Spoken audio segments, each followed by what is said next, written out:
todavía en nuestro país.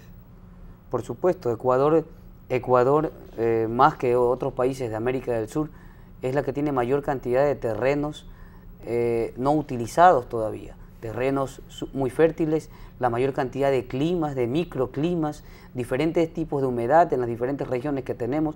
Tenemos la mayor cantidad de cuencas hidrográficas. Luminosidad tenemos. La luminosidad. Agua tenemos. Tenemos todo. Tierras vírgenes tenemos.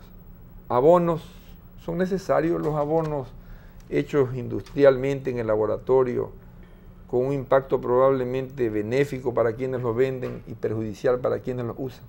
No, en la medida que se han estado usando, tanto en Ecuador como en otros países, nos hemos dado cuenta que lo que han hecho los venenos dentro de la producción ha sido... Los abonos. Los abonos. Son venenos, porque dijiste los venenos, me da la impresión de que como que ese abono es veneno, tóxico. El abono es un tóxico que daña el suelo. Y un veneno también. Es veneno, mata el suelo, disminuye la capacidad del suelo para producir plantas a largo plazo, ¿no? Hay conceptos básicos dentro de la agricultura. Por ejemplo, la agricultura convencional trata de plagas a todos los insectos que llegan a nuestra producción. La agricultura orgánica le llamamos insectos benéficos, que ayudan a la producción. O sea, son diferentes conceptos. ¿Por qué? Porque la agricultura convencional, la agricultura química, mata a esos insectos y se lucra matando a los insectos porque vende los insecticidas. Nosotros convivimos con los insectos porque si tenemos una relación, y los que creemos en Dios, sabemos que la naturaleza es perfecta y que Dios la creó perfecta. Asimismo, por ejemplo, el equilibrio, por ejemplo, un ser humano equilibrado nutricionalmente en su salud, no va a ser susceptible a plagas ni a ninguna enfermedad, ni a ningún ataque, de ningún problema, ¿no?, físico, un problema orgánico. Consideraríamos al planeta como un organismo, como nuestra tierra madre, y ahí coexisten muchas especies vivas que no son lesivas. Si el planeta está sano, estos organismos ayudarían a mantener la salud de la tierra y de lo que se produce de ella. Cosa similar se da en el ser humano. Nosotros tenemos una proporción de células que son componentes y una proporción de microbios superior a nuestros componentes, que se llaman los decomponentes, que viven en simbiosis. Pero a alguien se le ocurrió que los antibióticos son excelentes, se los abusa.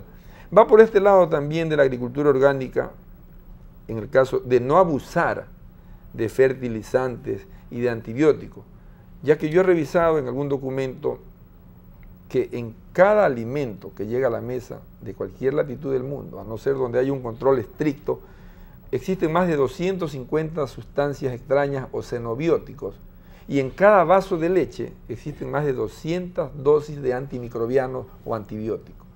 ¿Está exento de este riesgo la agricultura orgánica? Por supuesto. Primero, y la base de este concepto es, la teoría es que los insectos, los microorganismos, actúan en relación con la producción del ser humano, ¿no? Hablemos de la lombriz, por ejemplo. Y en esa armonía, por ejemplo, la lombriz en el suelo. En esa armonía del ser humano con esa lombriz o con ese suelo, con esos microorganismos, es que se puede desarrollar una planta íntegra, una planta totalmente saludable. Planta que no padecerá de ninguna enfermedad.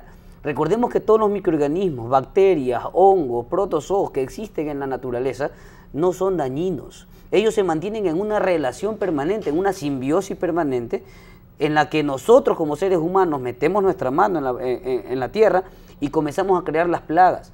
Porque al eliminar con un insecticida, por ejemplo la lombriz, nosotros la eliminamos con un insecticida, estamos proliferando otros organismos, otros hongos, de los que la lombriz se alimentaba. Entonces ahí sí creamos nosotros plagas dentro de la naturaleza. Las plagas fueron creadas por el hombre, entonces ese término plaga en la agricultura orgánica, por ejemplo, no existe.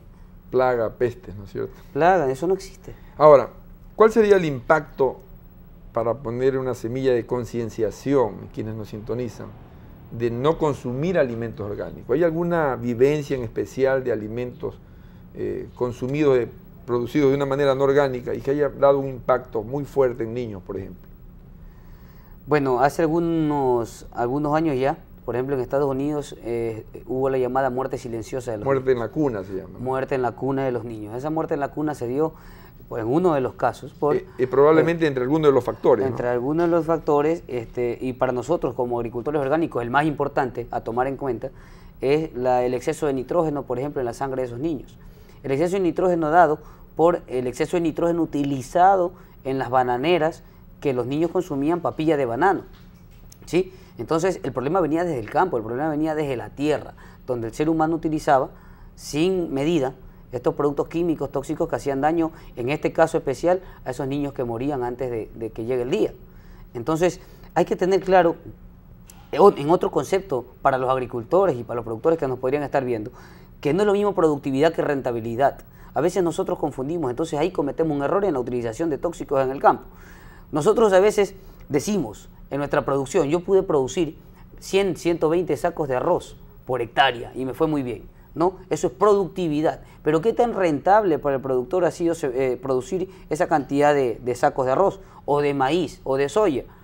Entonces, al sacar ya el costo de producción, la cuenta de lo que hemos gastado en la producción, nos damos cuenta que la cantidad de químicos es enorme y que a nosotros nos queda nada o poco de rentabilidad real de ahí. Entonces, si nosotros nos vamos al aspecto económico, ¿no? Ya no al aspecto ambiental, sino al económico, que a muchas personas les interesa, tenemos que darnos cuenta que la agricultura orgánica, por tratarse de una tecnología que utiliza residuos de la finca, residuos de la hacienda, los desechos de los animales y de las plantas, es muy rentable para el productor porque disminuye el costo de producción, aún teniendo una menor producción, ¿no? O sea, el agricultor llega a tener más rentabilidad al final del camino.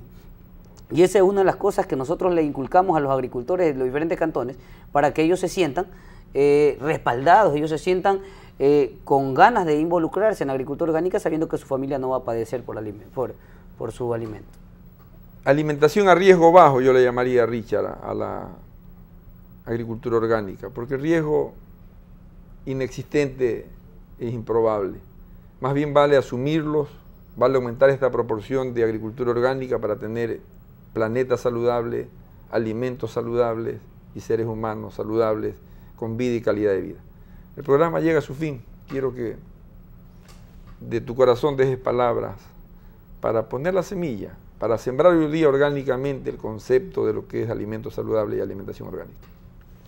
Bien, bueno, yo creo que el mundo va hacia donde los seres humanos podemos guiarlo, ¿no?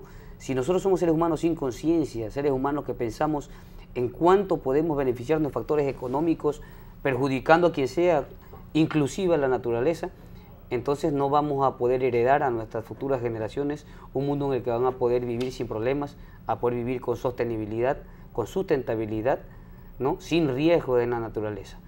Los llamamos como agricultores, como ciudadanos del mundo, a una reflexión para poder llevar a cabo procesos limpios de agricultura a los que son productores y a los consumidores exigirle a las personas que venden, a los mercados y a los supermercados que vendan productos de calidad para sus hijos y para su familia.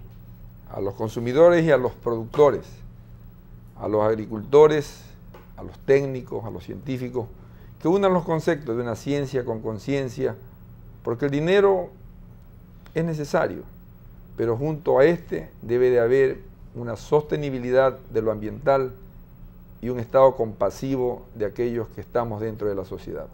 Amigos, es el momento de reflexionar porque nuestro planeta Tierra todavía nos da momentos de seguir luchando por defenderlos.